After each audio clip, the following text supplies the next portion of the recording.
Hi, this is Lance Falk, and you are listening to a podcast named Scooby-Doo. Yeah.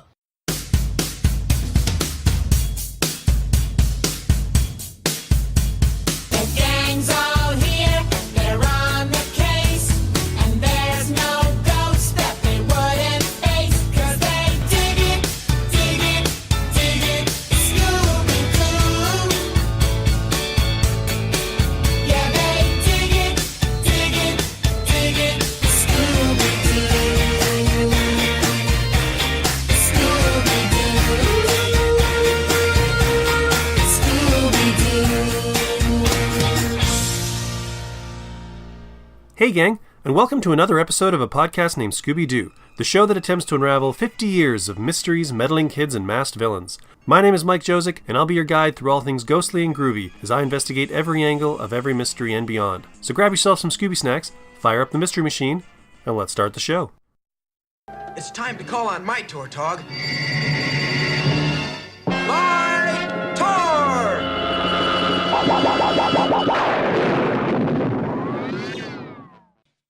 So here we are, at the end. We made it to the third and final part of my deep dive conversation with DC Hanna-Barbera and Future Quest writer and artist, Jeff Parker. Now, in the previous two episodes of the podcast, Jeff and I covered Future Quest and Future Quest Presents and many of the characters within, Jonny Quest, Birdman, Mytor, Space Ghost, and the artists that he worked with on those particular issues and projects. This third part, it's a little more loosey-goosey. We talk a little more with some background and process stuff with Future Quest, but we also talk about the Funky Phantom and Captain Caveman stories that Jeff did as backups in the DC Meets Hanna-Barbera specials that came out last year. And I should also probably point out, because of the time it takes for these interviews to get edited and put together and for me to release them, and then they come out in parts, I actually conducted this interview with Jeff some time ago. We do talk near the end of the interview about an upcoming project of his, which was James Bond Origin, and the first issue had just not quite yet come out, and I believe number 7 has just hit the stands. So some time has passed, and we do talk about kind of Jeff rolling into that project. We talk a little bit about James Bond at the end, a little bit Funky Phantom, like I said, and Captain Caveman earlier on. There's kind of an awkward bit in between where I was challenging Jeff on a panel and some balloon placement, and I decided to leave it in just because I thought somebody else might be having sort of the same problem reading that part of the first issue of Future Quest. If I remember correctly, it might have interrupted the flow somewhat of the conversation, so just leaving it there. It's a couple of minutes, whatever. But I really enjoyed talking to Jeff. I always enjoy talking to Jeff. He's one of my favorite cartoonists, one of my favorite comic book creators. I love the way he approaches the material that he does, and the way that he tackled these DC Hanna-Barbera characters was some of the best that anybody, I think, could have asked for. I know it's been a while since we've had some actual Scooby conversations, but I'm really happy with how this interview turned out. I'm really happy with the things that we covered and the very deep dive that we took on the material. So I hope you guys also enjoy it. Again, if you haven't listened to the first two parts of this, I would recommend going back and checking them out. Not absolutely necessary, but there's kind of a flow, so it kind of makes sense to do so. And like last time, I don't want to spend too much time with the introduction considering how long this stuff has been going on, so I will leave you to it, and I will let you get to the interview segment of the show, and I will rejoin you with my outro comments on the other side. Enjoy.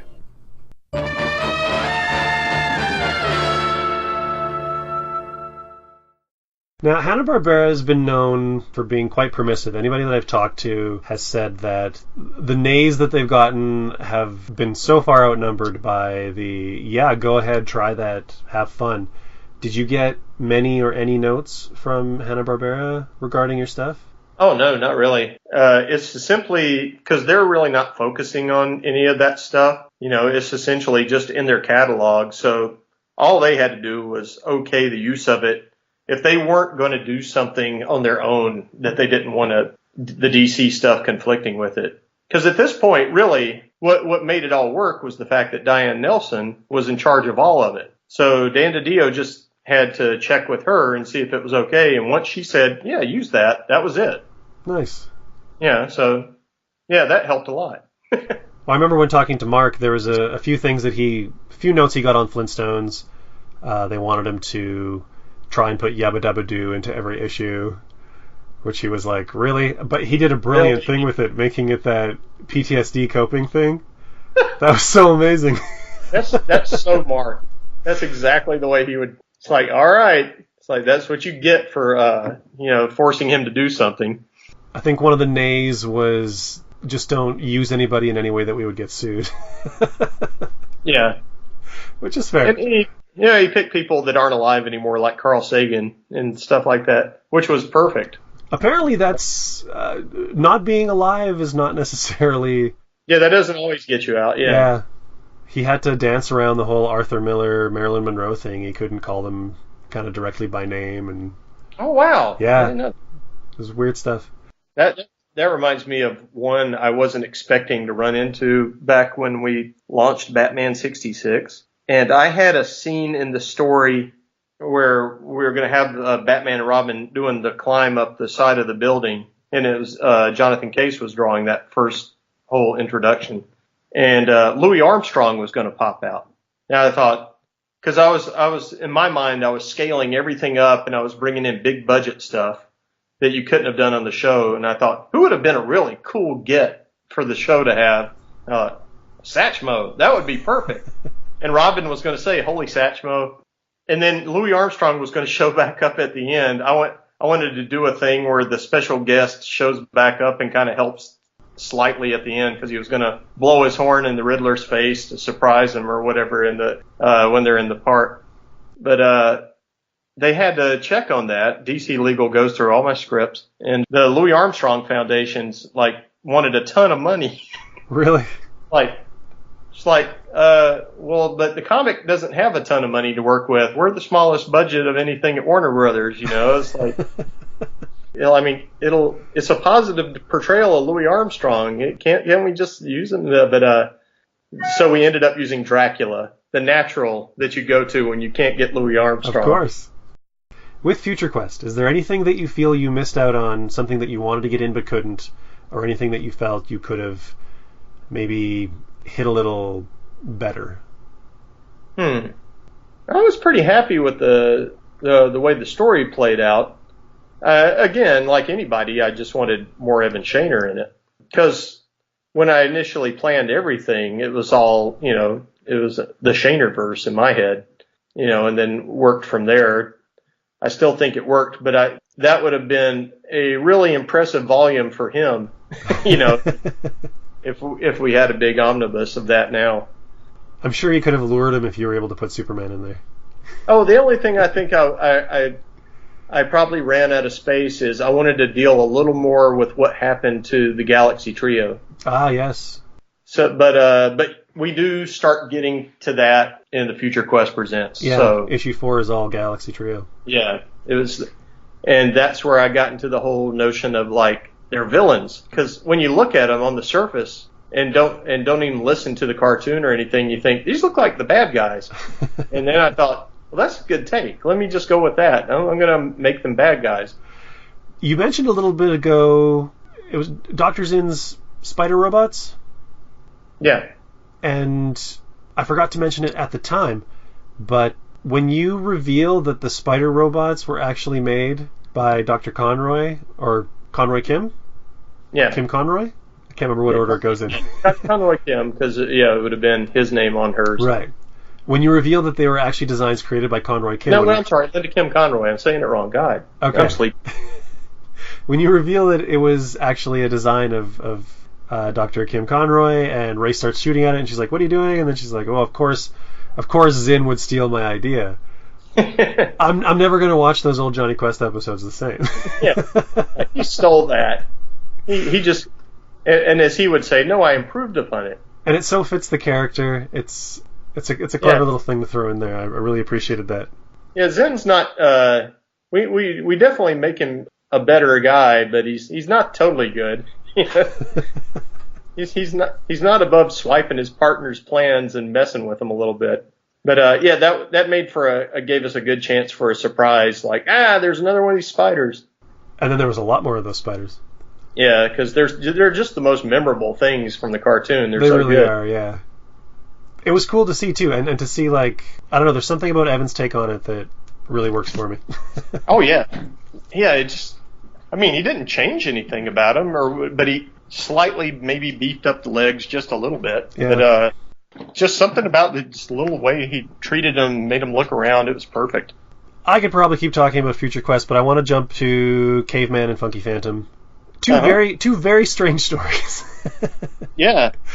The Funky Phantom, maybe a little less strange, but Captain Caveman was just sort of out there. I mean, the Spectre and the Wizard from Shazam having a debate. That's one of those, I think, sometimes DiDio just likes, he gets this idea of like, put these characters together and then throws it out there, and then you've got to do it. Okay, so that was something that was given to you? Yeah, because when they first, Jim Chadwick wrote, I assumed it's like, oh, well, they're going to ask me to do the Aquaman Jabberjaw thing. And then they're like, no, actually, we'd like you to do the Captain Caveman story. I was like, really? I was the Aquaman writer. You sure you don't want me to do the Aquaman thing? I would like to see your Aquaman Jabberjaw take. Yeah, well, I don't think it would have been too different from what Dan Abnett wrote. But it would have been great to work with Paul again. I was like, I've been wanting to work with him again for a while. And he, of course, made it look beautiful. Yeah. To me, it's like, yeah, that's what he should look like, the way Paul Pelletier draws him. But, then it was like, do you want to do these? And I was like, it's like, they're always fun, so I generally don't sneeze at it. But then I had to think, okay, how would I did actively think, though, the thing like Funky Phantom's like, oh, good, this is the kind of thing I can do what Mark Russell gets to do. Yeah. Because I love his stuff on the Hanna-Barbera things. But that wasn't my assignment, But then these kind of open it up a little more, where I get to be a little more sarcastic and a little more kind of just pointing out things in the real world. Captain Caveman, though, yeah, I'm trying to think of what I was thinking at the time. I do know the one change that came back from editorial was I originally had that. They had suggested it would be Shazam and Captain Caveman, and it's specifically the Wizard Shazam. So I just thought, well, Shazam pulls him out of time. But the other character I had having the debate, the little kind of up on the mountain debate with him over, like, can you pull out an ancient hero? Will it work? Was actually the Phantom Stranger. And then DiDio said, no, use the Spectre. That'll work better for what we have him do in the other stories. So I was like, all right, it's just another mystical guy to me, even though I love those characters really. And I grew up on that. But it's like, for the purpose of this story, which is mostly about this caveman running around with two girls, yeah, it works fine. And Scott Collins seemed to really be into drawing that one. So yeah. Now, when you say it works better for what's going on in the other story or whatever, is there more Captain Caveman coming? I don't think so, but you never know. So okay, then I'm not following why the addition of the Spectre. I think he was talking about they had a dynamic like in the past where the Spectre. Oh, okay. And Shazam had conflicts, so they thought it'd be a little more relevant for those two to be together. Fair enough. Well, that's fine. It was a cool image seeing Captain Caveman bashing in some Manhunters. Yeah, and that was a real improvement by Scott Collins, because I just said they were these menace robots, and then he made them Manhunters, and then I was like, yeah, I should have said they were Manhunters, because that works totally fine here. It's like having just wailing on the things with his club. That was great. I was wondering, because the last round of specials, some of those backups became full-fledged series, like the Jetsons and Snagglepuss.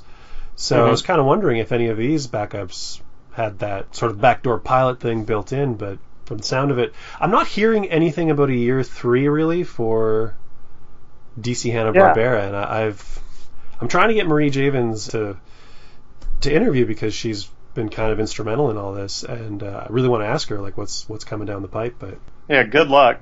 She's really easy to talk to in real life, but yeah, she doesn't do a ton of interviews.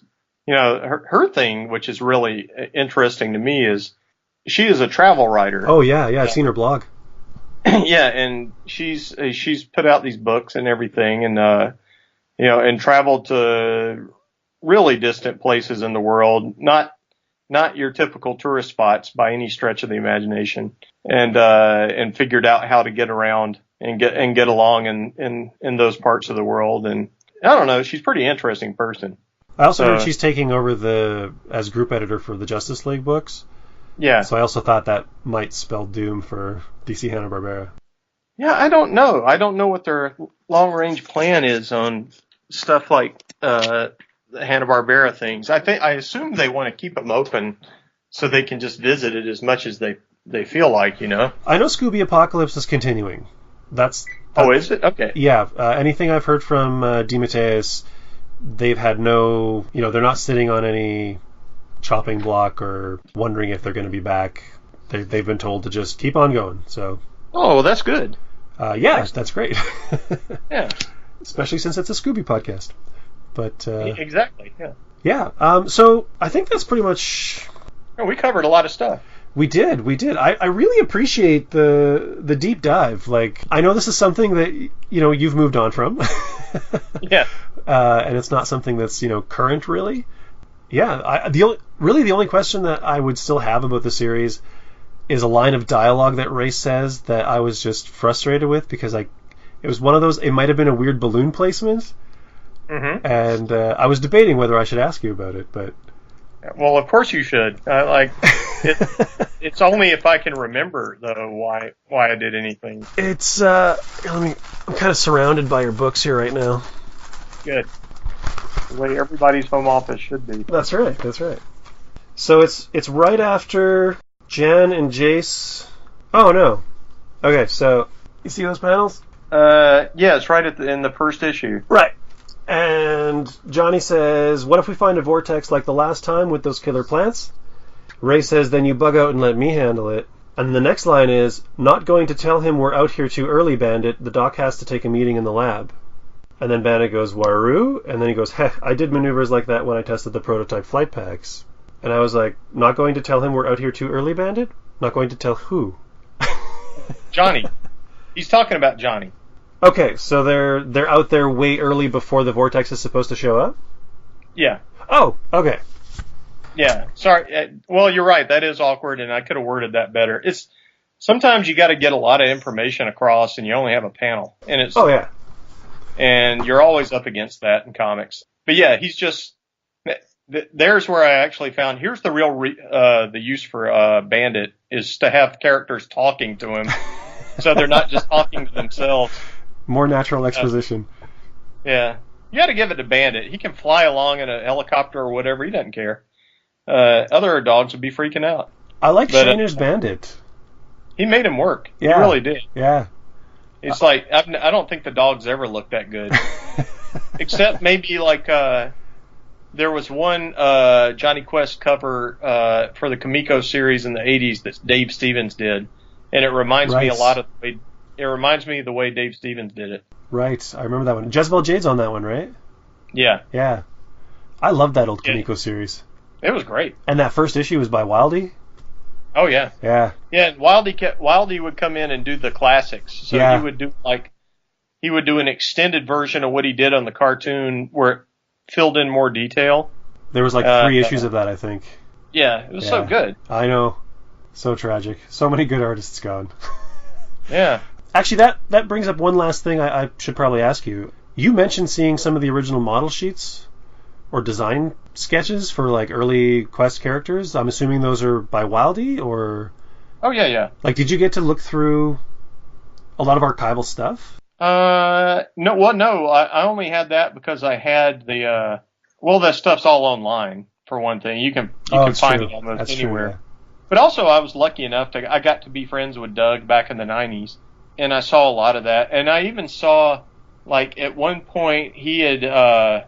This was a weird project. Bo Hampton, artist and writer, who was a real help to me early on, and I would do assistant work for. He and I were talking about me writing and drawing a grown-up Johnny Quest. I forgot to mention that because a lot of what I was coming up with for the idea of a grown-up Johnny Quest sort of morphed into being used in the Interman. Right. And I completely blanked on that until just now. But anyway, and Bo was originally working for SCAD, the Savannah College of Art and Design at the time, and he was looking to do a thing where like they would make the comic at the school. That's right, I was just going to write it and maybe do layouts or something, and he was going to guide some like good students. He was trying to set this whole thing up and see if they could do this grown-up Jonny Quest comic. And then Doug showed us, he's like, I actually did a little pitch for grown-up Jonny Quest. And he sent me the drawings, like some copies. And it was really neat. It was like, oh, okay. It's like he figured out his face. It's probably not exactly the way I would have imagined Jonny growing up and looking, but you could see that it was the same person. And he still had this big giant mop of hair or whatever. That was one of the key things at the beginning, because I remember Doug regretted the fact that he never figured out how Johnny's hair really worked. He's like, it's just this big mop of hair. He said, but it's also impossible to animate such a thing. Yeah. It's like, so we had a hard time. I was always fixing, the artists, trying to make it work and everything. So I said early on when Evan was doing the designs, like, we got to figure out a part for Johnny's hair. Because, just like the whole thing with Bandit, that's something that Doug would have changed if he could have. So let's go ahead and do it here. And he did. Shaner, I don't know that a lot of people could have done it that well, but Shaner figured out a way that makes it look like real hair, and you still think of it as Jonny. It still completely works as the same kid. Well, I love how Johnny's head... Like, I've always thought that Johnny's head is a little bit big.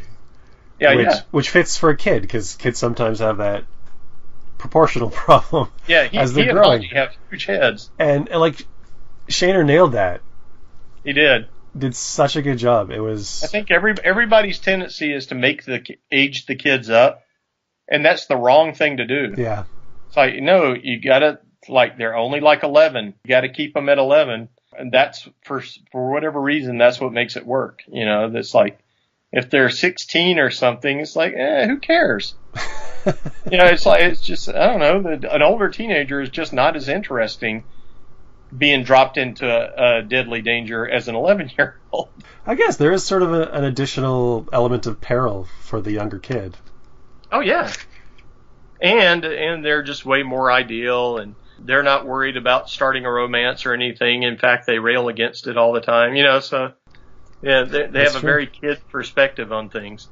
So enough living in the past. What do you have coming up? You've got a new James Bond book coming out? Yeah, that's the main thing I'm ready to talk about. I am writing James Bond Origin for Dynamite, and it specifically follows the Bond of the Fleming novels. And because the Fleming people have a timeline that I had to adhere to.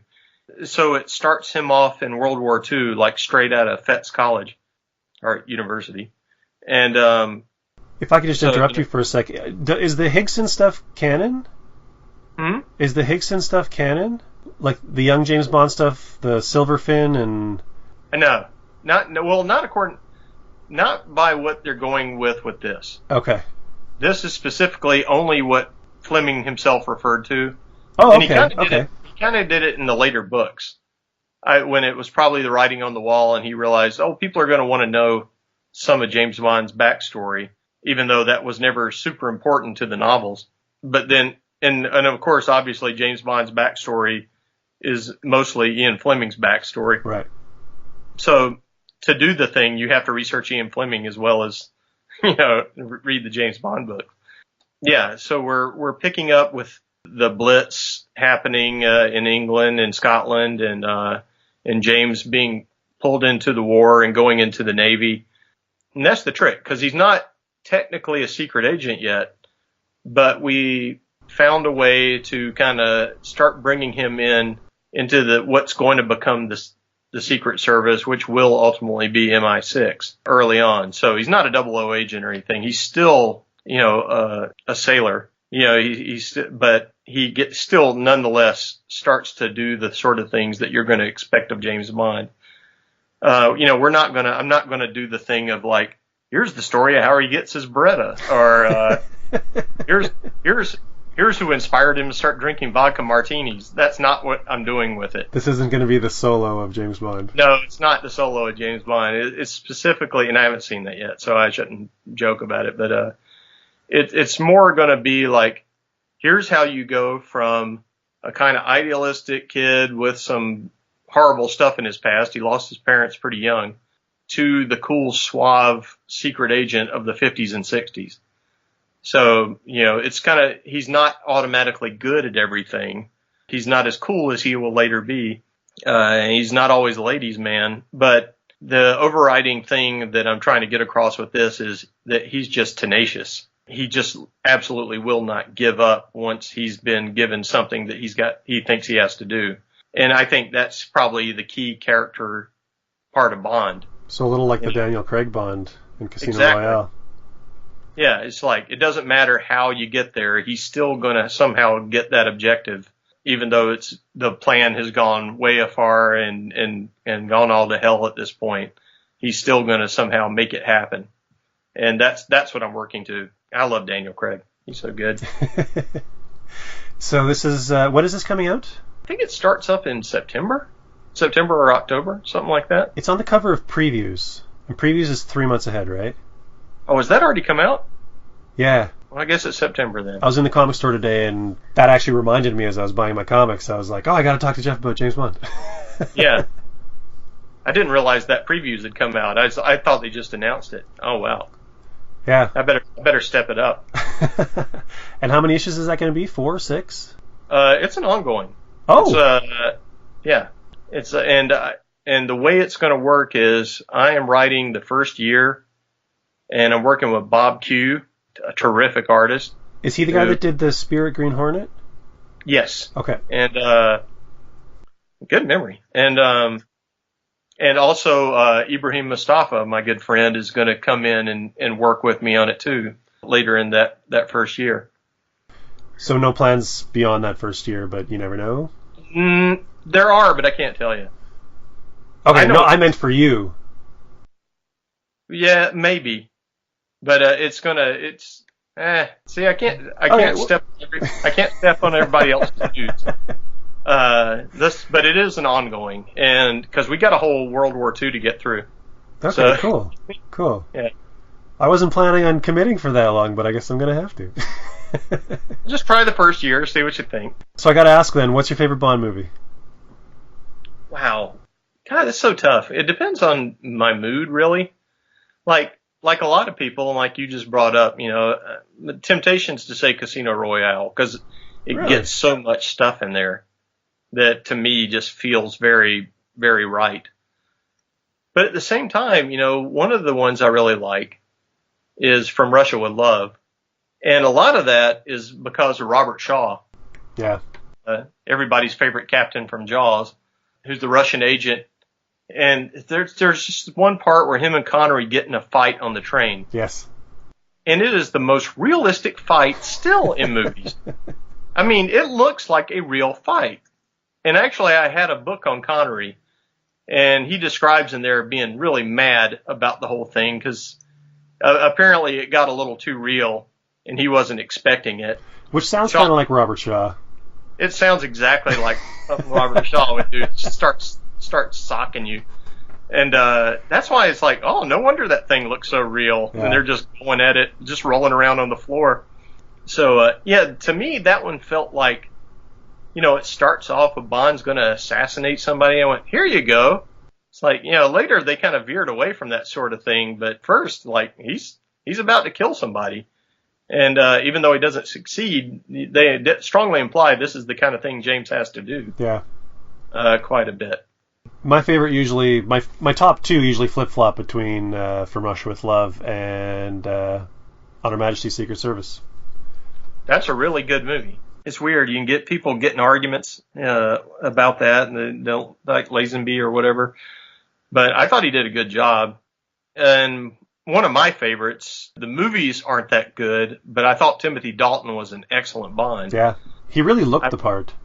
He looked the part. He acted the part. He was sufficiently threatening, I felt, and charming and good-looking and everything. It's like, I wish he could have been given the budget and directors that Pierce Brosnan got. Yeah. Because Pierce Brosnan's completely unconvincing to me as Bond. It's just like, I often describe it as like, if I saw Pierce Brosnan come running at me, I'd probably stand my ground like, oh yeah, I'm taking this guy down. Although, I'll bet you Dalton watched Tomorrow Never Dies and thought he dodged a bullet. Yeah, that's for sure. Yeah, Dalton's so good. He's good in everything he's in. I've been wanting to revisit. I've got License to Kill on Blu-ray. I picked it up somewhere recently and been wanting to go into that. Well, you'll like him in it. That's the shark one, right? That's where the... Yeah, it's a little sadistic and weird, like... And then at the end, like, Felix is totally all chumming it up, like, wait, Felix, didn't they kill your wife and have your leg eaten off? And you're like, hey, how's it going, Jake? Like this, I don't know that they quite got the tone right there, but at least it had Q in it, and I like that money penny. So we talked about you going in and deftly correcting the Yellow Peril issues with some of those early comic books. Are you going to fix any of the questionable Bond tropes?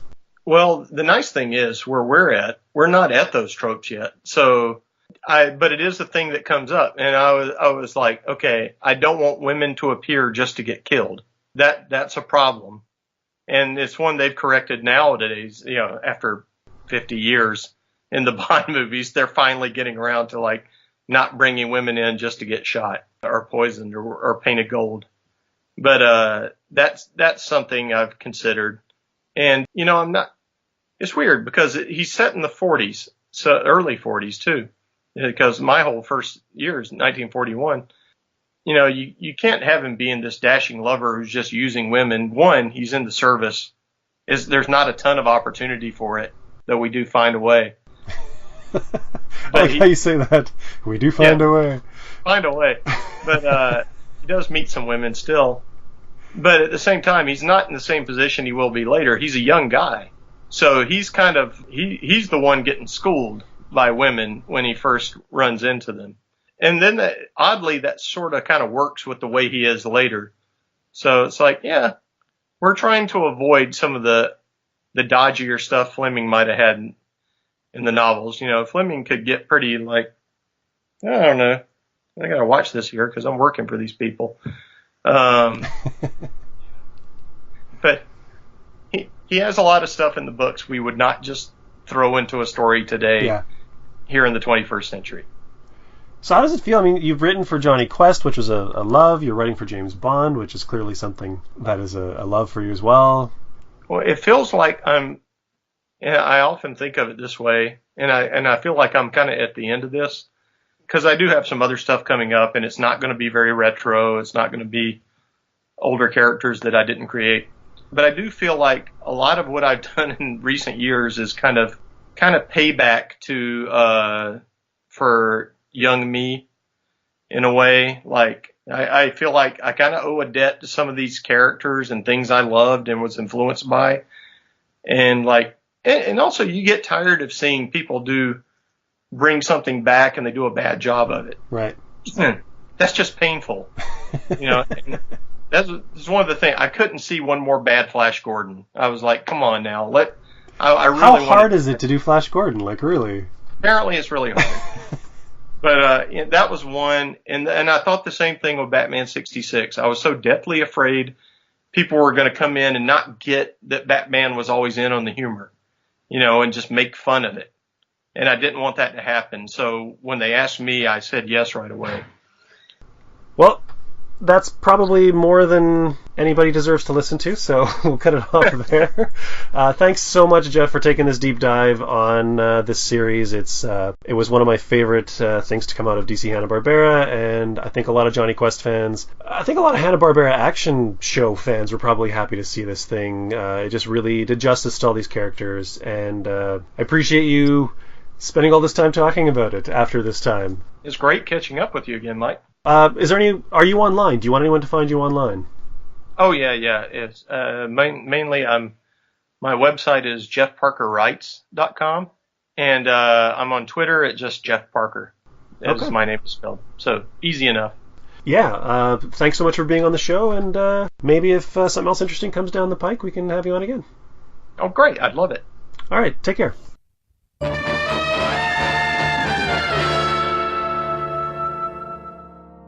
And that brings to a close my extended conversation with DC Hanna-Barbera writer Jeff Parker, the third and final part of our deep dive on Future Quest.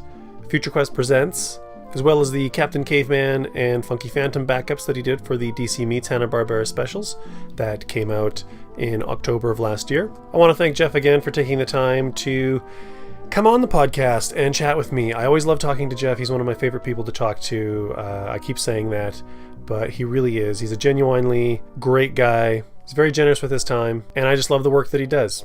And I encourage anybody out there to pick up anything that you see Jeff's name on, not just the Future Quest stuff. Although there are currently 2 volumes of Future Quest available from Amazon. There's also the 2 volumes of Future Quest Presents. And as we talked about at the end of the interview, he has James Bond Origin, which has been really entertaining. I'm really enjoying the work that he's doing with Bob Q over at Dynamite.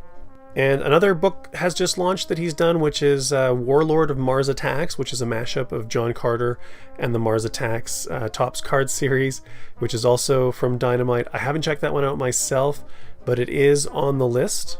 We've also talked about his King Features work with Dynamite, bringing back characters like Mandrake the Magician, the Phantom, and Flash Gordon. And all of those books, including more, Thunderbolts, Agents of Atlas. This is just going to turn into like a bibliography of all the things that Jeff's done that I'd recommend to you. Creator-owned stuff, mysterious, underground. Check him out. And if you want to check him out in person, you can still catch him. I'm doing this on April 20th, and he will be at AwesomeCon in Washington, D.C. from April 26th to 28th. You can catch Jeff in person there. And he will also be at Big Easy Con in New Orleans on June 1st and 2nd. If you're in the area, if you have the time, if you have the tickets, hit those cons up. Check Jeff out. Tell him you love his work. Tell him you love his DC Hanna-Barbera. Tell him you heard it here on a podcast named Scooby-Doo. Let him know that people are paying attention. And if you want to show me that you're paying attention, you can find me on all the social media. I'm on Twitter at Scooby-Doo-cast. I am on Facebook. Just search a podcast named Scooby-Doo. I've got a page there. I'm also on Instagram at a podcast named Scooby-Doo. There is the blog, scoobydoocast.wordpress.com. Head over there if you want to check out some process art, some behind-the-scenes stuff as part of my APNSD extras. Since I can't have Jeff come on and, well, I mean, I suppose I could have Jeff come on and do an audio commentary for a Scooby-Doo episode. I don't know if Jeff would want to, but since a lot of these DC Hanna-Barbera characters aren't working on Scooby properties and are likely not going to come on and do audio commentaries for episodes, I've asked if they want to contribute some process stuff. Mark Russell, who did Flintstones and Snagglepuss, gave some character sketches. Mike Thean gave some page breakdowns and some pencils. And Jeff's got some page breakdowns as well. Even though he only drew a very small part of the Future Quest book, he actually did a lot of breakdowns, and he sent me some of those to include on the blog so you guys can have a look at them. So be sure to check that out. The podcast is available on iHeartRadio, Stitcher, Google Play. If you're downloading or streaming off of iTunes, while you're there, I'd love it if you rated and reviewed the show. That all helps with the algorithms, getting the show into the eyes and ears of people who may not know about the podcast and may be interested and maybe want to check it out. And you can also share, like, follow, subscribe to all of those things. Share on your social media. When you see the posting go up for a new episode, share it, retweet it, or if you're on Facebook, share it. Spread the word. Word of mouth is the best marketing anybody could ask for. And you guys are a great audience, and you've been really supportive, and that's something that I hate asking for stuff, but there you go. If you want to do something, that's what you can do. Thanks so much for going through this marathon of a conversation. I'm debating. I hadn't decided if I wanted to do like a Patreon or something, but if I do, I'm thinking of taking all of the interviews that I've split up into parts and maybe offering them as, full downloadable, no intro or outro, interrupting everything from me. If you want to listen to Jeff talking for an hour and a half with me, you just get the interview and you don't have to download multiple episodes and stuff like that. It's something I'm thinking about. If you've got feedback on that, if there's anything that you might actually want out of a Patreon for the podcast, let me know. Let me know the kind of stuff that would be interesting. And then I could see if maybe that's something I could put together. And I mean, there'd be nothing worse than putting something together that you guys are like, oh, screw that. That's not something we're interested in. So there you go. Something to think about. Also, just a quick shout out to Conrad Terminus and Scoobypedia. They had me do a quick little edit on an interview that they did with Ray De Laurentiis. He's the developer, showrunner of Shaggy and Scooby-Doo Get a Clue. If you want to check that out, it is available on the Scoobypedia page. I'm sure a Google search or farting around on Twitter, you'll eventually find it. I'm not sure what the actual URL for that is, but it's out there. I had an incredibly minuscule tiny hand in it, but check that out if you want some Shaggy and Scooby-Doo Get a Clue content. And with that, I don't think there's anything else. I desperately feel like I'm forgetting something, but I don't know what it is, so I'm just going to have to leave it till the next episode. I did mention on Twitter, there was someone I approached for an interview, and they didn't want to do an audio interview. They wanted me to email them some questions.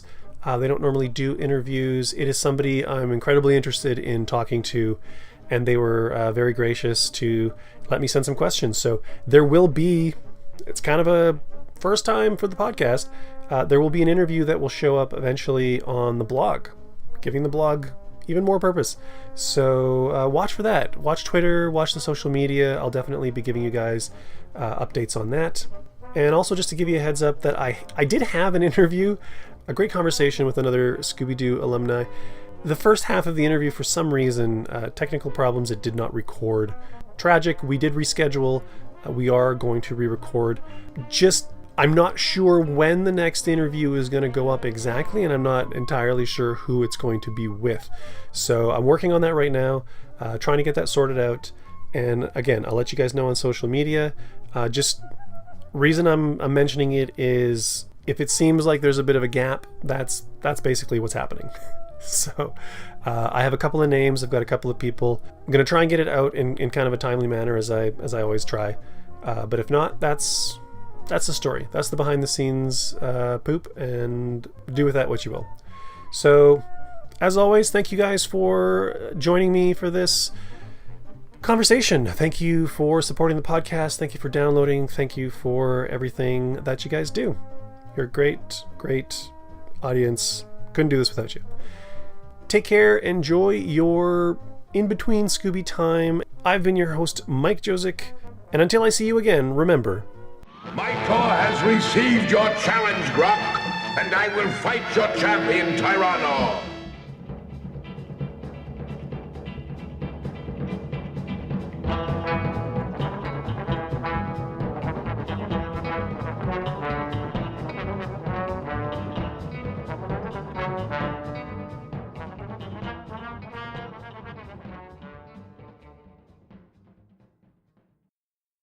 You will never leave this place. It's Bandit! He followed us! Silence the animal.